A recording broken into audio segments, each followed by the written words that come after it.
సాయిరామండి. గరుడ పురాణము 21వ రోజు పారాయణము. విష్ణు ధ్యానం, సూర్యార్చన. శంఖచక్ర గదాధారి భగవాన్ శ్రీహరి, మేమంతా దేవదేవేశ్వరుడు శుద్ధరూపుడు పరమాత్మయగు విష్ణుదేవులు మీరేనన్న జ్ఞానాన్ని పొందియున్నాము. విష్ణు సహస్రనామాలను విని పరమానంద భరితులమైనాము.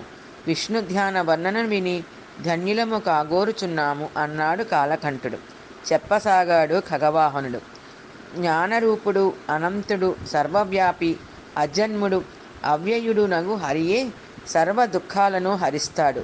ఆయన అవినాశి, సర్వత్రగామి, నిత్యుడు, అద్వితీయ బ్రహ్మ, సంపూర్ణ సంసారానికి మూల కారణం, సమస్త చరాచర జగత్పాలకుడైన పరమేశ్వరుడు. ఆయనే సంపూర్ణ జగత్తుకు ఆధారం. ఆయనే అయినా స్వయంగా నిరాధారుడు. పరమాత్మ ప్రాపంచిక ఆసక్తులకు అతీతుడు, నిర్ముక్తుడు, ముక్తయోగులకు ధ్యేయమైనవాడు. మీరడిగిన ధ్యాన వర్ణనను సూర్యపూజతో మొదలు పెడతాను. ఒకప్పుడిది భృగు మహర్షికి బోధింపబడింది. ఓం ఖగోల్కాయ నమః. ఇది సూర్యభగవానుని మూలమంత్రం. సాధకునికి భోగాన్ని, మోక్షాన్ని ప్రసాదించే మంత్రమిది. సూర్యదేవుని ఈ క్రింది మంత్రాలతో అంగన్యాసం చేసి ఆయనను పూజించాలి. ఓం ఖగోల్కాయ త్రిదశాయ నమః. ఓం విచిటఠ శిరసే నమః. ఓం జ్ఞానినే టఠశిఖాయై నమః. ఓం సహస్రస్మయే టఠకవచాయ నమః. ఓం సర్వతేజోధిపతయే టఠ అస్త్రాయ నమః. ఓం జ్వల జ్వల ప్రజ్వల ప్రజ్వల టఠ నమః. సాధకుని యొక్క సర్వ పాపాలను నశింపచేసే ఈ సూర్యమంత్రాలను అగ్ని ప్రాకార మంత్రాలని కూడా అంటారు.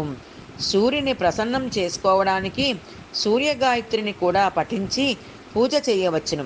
ఆ మంత్రాలను జపించిన తరువాత సూర్య మరియు గాయత్రి మంత్రాలను సకలీకరణం చేయాలి. ఓం ఆదిత్యాయ విద్మహే విశ్వభావాయ ధీమహి తన్న సూర్య ప్రచోదయాత్. తర్వాత సాధకుడు దిక్కుల్లో మూలల్లో వాటి అధిపతులను ఊహించుకొని వారికి ఈ మంత్రాలను చదువుతూ నమస్కరించాలి. ఓం ధర్మాత్మనే నమః తూర్పు. ఓం యమాయ నమః దక్షిణం. ఓం దండనాయకాయ నమః పశ్చిమం. ఓం దైవతాయ నమః ఉత్తరం. ఓం శ్యామపింగళాయ నమః ఈశాన్యం. ఓం దీక్షితాయ నమః అగ్నికోణం. ఓం వజ్రపానయే నమః నైరుత్యం. ఓం భూర్భువః స్వః నమః వాయుకోణం. మహేష.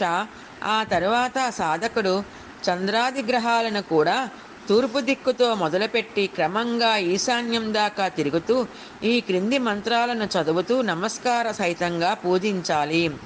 ఓం చంద్రాయ నక్షత్రాధిపతయే నమః. ఓం అంగారకాయ క్షితిసుతాయ నమః. ఓం బుధాయ సోమసుతాయ నమః. ఓం వాగీశ్వరాయ సర్వవిద్యాధిపతయే నమః. ఓం శుక్రాయ మహర్షియే భృగుసుతాయ నమః. ఓం శనిశ్చరాయ సూర్యాత్మజాయ నమః. ఓం రాహవే నమః. ఓం కేతవే నమః. అనంతరం ఈ క్రింది మంత్రాలతో సూర్యదేవుని పూజించి అర్ఘ్యాది ప్రదానానికై ఆవాహనం చేయాలి. ఓం అనూరుకాయ నమః. ఓం ప్రమథనాథాయ నమః. ఓం బుధాయ నమః. ఓం భగవన్న పరిమితయమయా ఖయాలిన్ సకల జగత్పతే సప్తాస్వ వాహన చతుర్భుజ పరమసిద్ధిప్రద విష్పులింగ పింగళ తత్ ఏహేహి ఇదమర్ఘ్యం మమ శిరసి గతం గృహ్ణా గృహ్ణా గృహ్ణా తేజోగ్రహరూపం అనగ్న జ్వల జ్వల ఠఠ నమః. ఆవాహన తరువాత ఓం నమో భగవతే ఆదిత్యాయ సహస్ర కిరణాయ గచ్చ సుఖం పునరాగమనాయ అనే మంత్రాలతో విసర్జనం చేయాలి.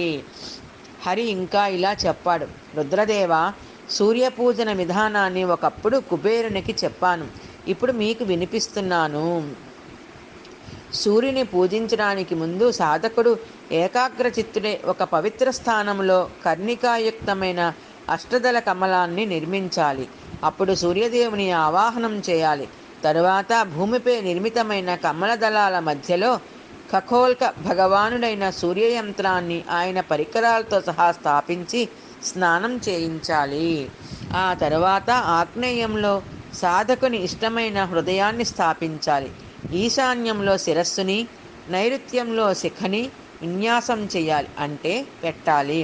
మరలా ఏకాగ్ర చిత్తంతో తూర్పువైపు ధర్మాన్ని, వాయవ్యంలో నేత్రాలను, పశ్చిమ దిశలో తన ఇష్టదైవం యొక్క అస్త్రాలను ముంచాలి. మరలా ఈశాన్యంలో చంద్రుని, తూర్పున మంగళుని, ఆగ్నేయంలో బుధుని, దక్షిణ దిశలో బృహస్పతిని, నైరుతిలో శుక్రుని, పడమటి దిశలో శనిని, వాయవ్యంలో కేతువుని, ఉత్తర దిక్కులో రాహువుని స్థాపించి పూజించాలి. ద్వాదశాదిత్యులను అనగా భగ, సూర్య, అర్యమ, మిత్ర, వరుణ, సవిత, ధాత, వివస్వాం, త్వష్ట, పూష, ఇంద్ర, విష్ణు అను సూర్యుని 12 రూపాలను రెండవ వరుసలో పెట్టి పూజించాలి.